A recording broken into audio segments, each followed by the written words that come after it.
Good morning to you, Dr. Krantintano. Dr. Krantintano. Yes, good morning, Roland. Okay, great. And then also we have my colleague, but also a kidney disease patient as well, and an advocate. He's been an advocate since he got infected.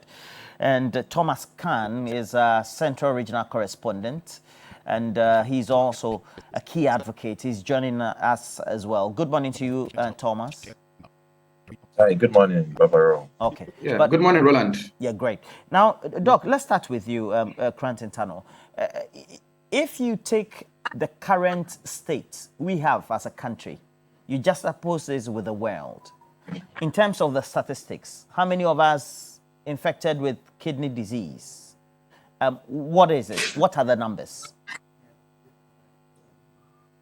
Okay, all right. Thank you very much. And good morning to your viewers and listeners. I'm hoping my internet is a bit unstable. I'm in a hotel and I cannot trust the hotel internet, but I'm hoping people can hear and see me. So in terms of how common it is, I would want to let the Ghanaians and the world know that chronic kidney disease is very common. And on the average, statistics that we have in Ghana shows that about 13% of us, so if we are assuming a population of about 30 million, some 4 million of us have disease.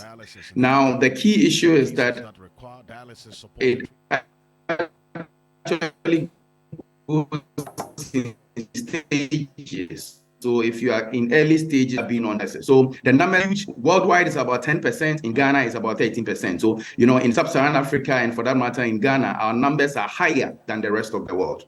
And again, that number is how many? How many Ghanaians statistically? So about 4 million Ghanaians. So 4 million Ghanaians. If you work it up from the 13.3%, assuming a 30 million population, some 4 million Ghanaians have some form of kidney disease. Yes, please. Okay. If there is a form of kidney disease, now take me through the spectrum from the types, from the lower to the highest, as far as the spectrum is. Okay, all right. So generally, when we start off, we are all expected to have 100% of our kidneys working. So we try to work it up in terms of percentage terms, all right? So if you drop maybe from 100 to about 90, we group you as one stage, 90 to 60, and so on and so forth. I wouldn't want to bore people with details. But the key is that each individual at any point in time, it's so important that you know how well your kidneys are functioning. Why is that important? Because the majority of people with kidney disease will not know they have it, because they not present with symptoms, all right? So what we normally see in our healthcare facility is that over 70% of them will come in end stages, and this is data from Convanochi. So the question is that, as of the time they were in stage 1, 2, 3, and all of that, where were they? And if we probably had picked them, we would have prevented them from ending, on dialysis. That is if they can even afford. So it is important that people realize that. Now, the key issue also is that because people in Ghana generally wait for symptoms. Oh, I am fine. I am not sick. I'm healthy. I'm able to go to work and all. When they see the symptom, then it would have been late. And that's actually why they get to us. So what I want to tell people is that don't assume you are safe, because most of the times it goes without symptoms. But nonetheless, when we talk about it, probably you are there and you are being treated for malaria over and over again, assuming it is all malaria. And I'm sure Thomas will tell you that one of the things that people assume quickly and start treating when people get kidney disease in the end stages is malaria. Why? Because they also present with, I cannot eat, I have bitterness in the mouth, or I'm vomiting, and so on and so forth. So when your ordinary physician in the district hospitals hear these things, all right, it's malaria. And when even they test and it is not malaria, they still go ahead and give you anti-malaria. So the point is that some common symptoms of other common conditions can also mimic, kidney disease. And for that matter, we need to be on a high alert to talk about it. So today, being World Kidney Day, we are privileged to be given the opportunity to talk about kidney disease. Now, if you say that testing and all that, at which point in time in your life is testing very important and more rapid? Okay, so maybe I'll give you a bit of statistics just to help us also advise ourselves. When we go out for conferences in Japan and all, your average person who gets kidney disease is over 70 years, 80 years. It's the disease of the old. Roland, do you know what our numbers are here? The average age of kidney disease in Ghana is about 47 years. We see people who are 16, 20, and so on and so forth. So it all depends on the number of risk factors that you have. So I ask, if you are diabetic, or for that matter, you have hypertension, or your family, somebody has diabetes or hypertension, your risk of kidney disease increases, for instance, and because these are notable causes of kidney disease. And then, of course, if you probably have conditions like HIV or hepatitis B, hepatitis C, or some other chronic conditions that are linked to chronic kidney disease, your risk of getting it is higher. But normally people don't even check, like this hypertension, for instance. And hypertension is very common, for instance, in Ghana. If you take 1 out of 3 Ghanaians above 25 years, they have hypertension. It is that super common. Now, this diabetes I'm talking about also, if you take 7 out of 100 Ghanaians, there is diabetes. And these two are Well,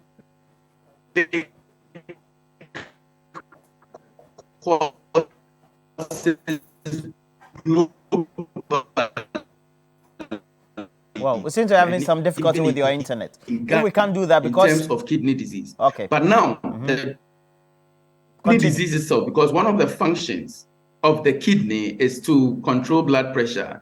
Am I breaking, or is it clear? It is clear now. It was breaking earlier. Continue. Okay, great. All right.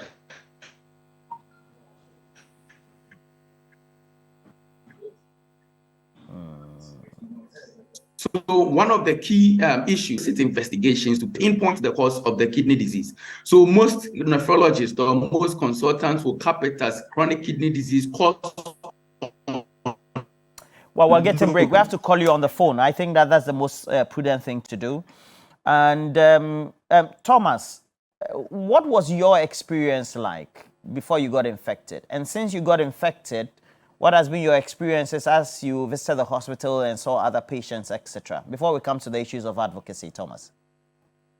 Well, I think that Dr. Tano mentioned some of the symptoms. Exactly, that's how I also felt, and that's what I went through. The beginning, everything looked like malaria. So, at a point, I got into the hospital.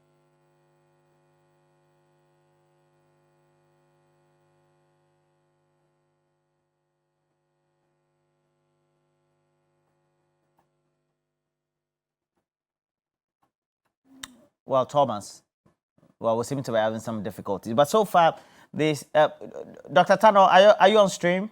I lost my connection. I am here, but okay. I thought I lost my connection. No. Yeah. Okay. But can you hear me now? Yes, but it's breaking. I have to be sincere. It's breaking. But so far the statistics are indicating that if you take a look at the average population, we have in excess between 30 to 32 million. It means that 4 in excess million Ghanaians have some form of kidney disease. It could be at the end stage or just at the beginning or somewhere related. Apparently, it's also very much related to lifestyle. And then also, if you have some other diseases, then you are more prone to some infections. Now, Dr. Kranton Tano, so which lifestyles get us more prone? Because you've enumerated the disease factor or the ones that get us more complicated. Yeah. So I'm hoping, yes, it's clear now. Yes, it is on phone.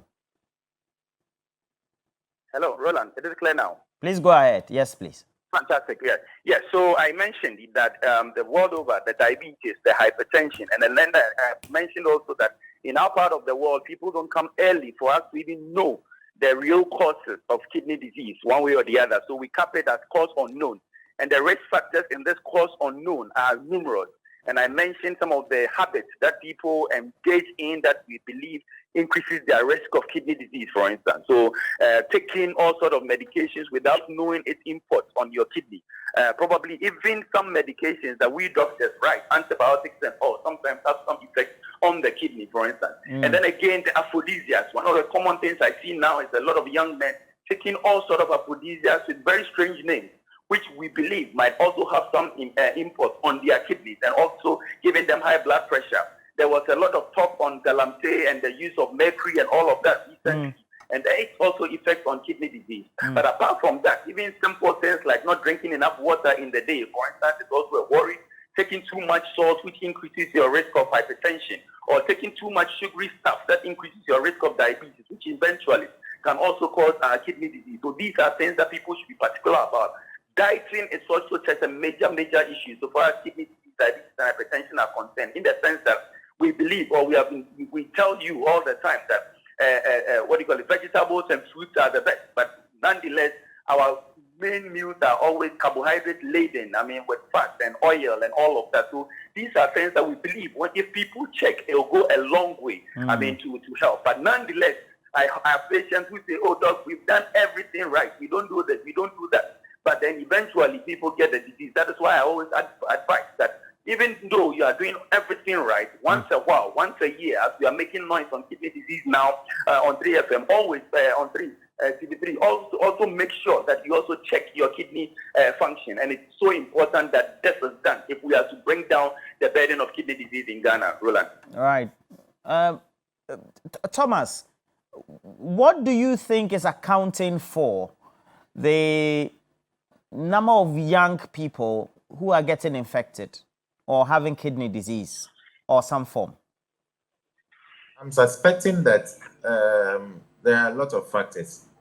In my case, like you know, and many people know, I do not smoke, I do not take alcohol and stuff like that. But it happened to me. So I'm thinking that perhaps it could be the food we eat, and then the habit of just taking painkillers, and then just the haphazard way of taking anything we assume to be medicine or food. For instance, now we know people get into buses and then other public places selling all sort of drugs, especially these herbal medications, and then people buy them. When Doc was mentioning the ages that people get infected, I have seen as young as 7 and 8, 9-year-olds who have come to the hospital who were diagnosed of kidney diseases. So that is how serious the problem is as a country. And then it's about time that policymakers do something about it. And Paparo, in fact, the way things are happening every day, the way people are being diagnosed is very serious. Okay. Apart from all the, we can go on. And same question again to you, Thomas Khan.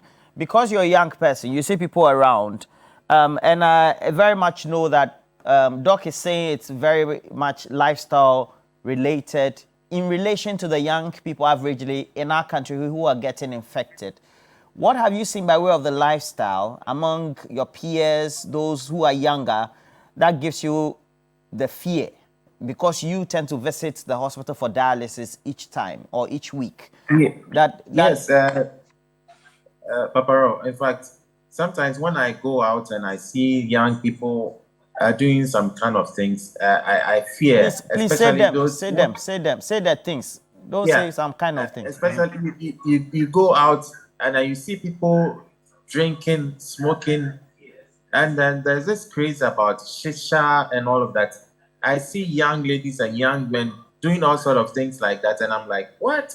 So most people, I try to speak to them that, Charlie, I'm somebody who has never done alcohol or smoking, but here I find myself in this case, because there are lots of the people, I don't think they can survive what we go through even just a week, because everything about kidney disease is even can even give you depression, and you can just be thinking, and that can even kill you faster than the disease.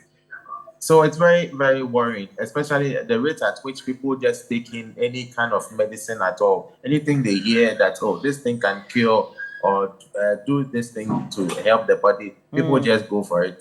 So that is very, very worrying. And scary. We think that, as a country, we need to pay some attention to. Okay. Dr. Cranton Tano, are you on the line? I am right here. Okay. The rate at which the young are getting, and this one, Thomas is very close to me, and then I even have others who are closer. I lost a friend in December. We try to even raise funds, etc. Yeah. I know the person worked in construction and all that. So is the environment also playing a role in this country, apart from what you people are mentioning, the herbal medicines, the use of the mercuries, etc.? Yes, we believe that the environment also plays a role. And even the environment, I start off with even how hot our sun, for instance, can become. So what we know is that if you probably, let's say, somebody who sits in the sun to sell, or you probably are a laborer who probably sweats a lot and probably does not take enough water, like I mentioned, that alone increases your risk, of kidney disease, because it causes the kidneys to struggle to try and hold up the little water you have in your system. So that also is important. But apart from that, even the use of these agrochemicals, even for our foodstuffs, that causes them to grow bigger and all of that might be risky. Of course, I mean, I've mentioned the issue of the galamsey and our water bodies and all of that, which is a big issue because you might be downstream, you don't know somebody else is doing galamsey upstream, the mercury is sipping into the water, and then you drink it, or it gets into your pipe-borne water one way or the other. So environment is such a big issue. But again, we've not done studies locally to be able to pin it, but we know from studies that have been done elsewhere that all of these are major risk factors. But then what I'll say with the young people is that let's also know that sometimes people get kidney disease just not by something that they've done wrong, but then probably because simple things like being born premature, for instance. We know that if you are born premature, you are not born even at term. What happens is that all the formation that should have gone on so far as your kidney is concerned is not complete. So if we are to assume that you're supposed to start off with 100% of your kidney working, you probably are shortchanged. So maybe you start off with, let's say, 80% because you are not born at term. So these are all risk factors. And then now you get into the fact that malnutrition, you are not eating well, you are getting a lot of infections, and each and every one of these things affects your kidney. And eventually, that's why we have young people getting it early. Now, sometimes there are also abnormalities. So again, through no fault of theirs or mother or something, they probably, or sometimes through the fault of mothers, they try to abort the pregnancy or they try to take some medications, not even knowing that they were pregnant, can also affect their unborn child. So these unborn children actually start off like I said, on the back foot, where they are not coming with 100%. So when all of these other things start, then they run into trouble. So let's say that, yes, lifestyle is a problem, but of course, things that, we are born with, there are some conditions we call polycystic. Like, the point is that you have some fluid sitting in your kidney. It is hereditary. Your parents have it, you may likely get it, and it increases your risk of kidney disease. So in as much as we are hitting on lifestyle and all, that is what we can control. There are a few other things that increases our risk that unfortunately we don't have a lot of control on. But nonetheless, even if you have it and you're able to see somebody early, we prevent it from developing end stage, as long as we can. And I know patients who have had, the end stages, or should I say the stage 5, but then they've not had reasons to be on dialysis. Why? Because they come to the hospital, we try and look for any reasons that pushes them quickly onto dialysis, and we prevent it. So people should take particular attention to this one. Yes, please. All right. Sure. How is getting to have frequent testing or starting the testing early, whether you're a young adult or a young man or woman, going to prevent you from getting extreme or end-stage kidney disease? Yes. So, for instance, the normal situation, like we did some screening yesterday, you are able to pick, let's say, a 24-year-old whose blood pressures are high, for instance, Roland. When we pick that the blood pressure is high, at this time, we'll be able to help control that blood pressure. But then if you didn't come for the screening, for us to even know that the blood pressure is high, give 2 years, 3 years, 5 years, what is going to happen is that if the kidney function is at, let's say, 60%, it's actually going to drop to about 10%. But if he gets to know that, okay, listen, I have 60% now, so I should be careful about that herbal medication. I should be careful about that painkiller that I'm taking. A lot of people abuse painkillers. Every day after a hard day's work, they always have to take some painkiller to stop some headache or some back pain and all. And we know that excess use of some painkillers also cause kidney disease. So if we are able to get in touch with you and advise you to stop all the things that are making things worse, most likely we'll stop the progression. And for that matter, I normally tell my patients, I believe something else is what is going to kill you, not necessarily the kidney disease. right? So it is so important that early prevention and early detection is key, just like in most health conditions that we talk about. Now, Thomas Khan, if you look at pop culture, the entertainment industry, the media, we are all painting pictures of our stars or people holding cigarettes. You know, we're saying smoking weed, and it's okay, doing all. Is this something by way of lifestyle communication that we're undertaking that is going to create a problem for the generation, the young generation? Yes, yes, Roland, I think. And all this are based on your experiences as a kidney patient. Yes, Roland, I think it's a serious problem. Here is a case that we are in a country where we lack a lot of, basic amenities to cater for such conditions. For instance, here in Ghana, we only have few places where we can find dialysis centers. So if people are, exhibiting such lifestyles to to encourage the youth or even to lure the youth to get into such lifestyles, that tells you how dangerous it is. Because, for instance, when you come to the central region, apart from the Cape Coast Teaching Hospital, and I hear somewhere in Winnipeg, where there are few machines, that's the only place you can get to do dialysis. Until recently, people from the Western region were coming to Cape Coast for dialysis. So you can imagine just a few machines, and then the dialysis process takes 4 hours. So, for instance, if we have about 20 patients and we have just, say, about 4 machines, and people have to come and queue for long hours to get to their turn just to have dialysis, you can imagine how the feeling is like. So it's something that is dangerous, that as a country, we need to wake up and then put our thinking caps on. All right. I was happy when the president talked about Agenda 111, and I was hoping and praying that we hear that this Agenda 111 was going to materialize and even include dialysis centers. I think it is going to be one of the things that I would suggest to the government. If indeed the Agenda 111 project is to be implemented, they should consider having dialysis centers at all these facilities. And I think that that is also going to help reduce the burden. Okay. It's one thing having dialysis centers, and the other thing affording the dialysis itself. How have you survived until now, Thomas? Or how will an average kidney patient survive up to now? Roland, in fact, it's been very, very tough. If not for a few friends and classmates, and I'm always proud of my advanced classmates, and they've been very supportive. And it has never been an easy road, Roland. To tell you, we are losing a lot of the patients because they cannot afford.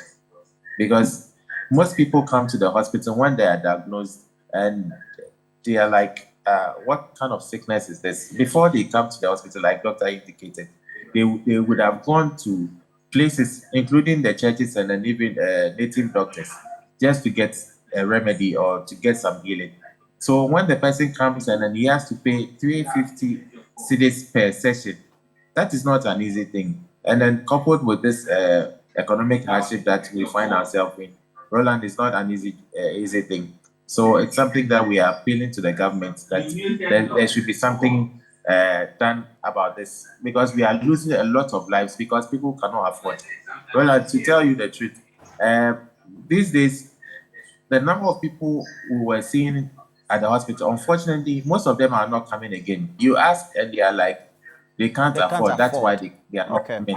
All right. So by the time they get some little money to come to the hospital, their conditions become so worse. And then within a few moments, we hear they are gone. Oh. Dr. Elliot Krantentano. Yes, sir. What can we do now? What should be the policy direction in relation to public health for kidney disease in Ghana and then what would you advise the population? Yes, thank you very much. I believe... SOS message. Yeah.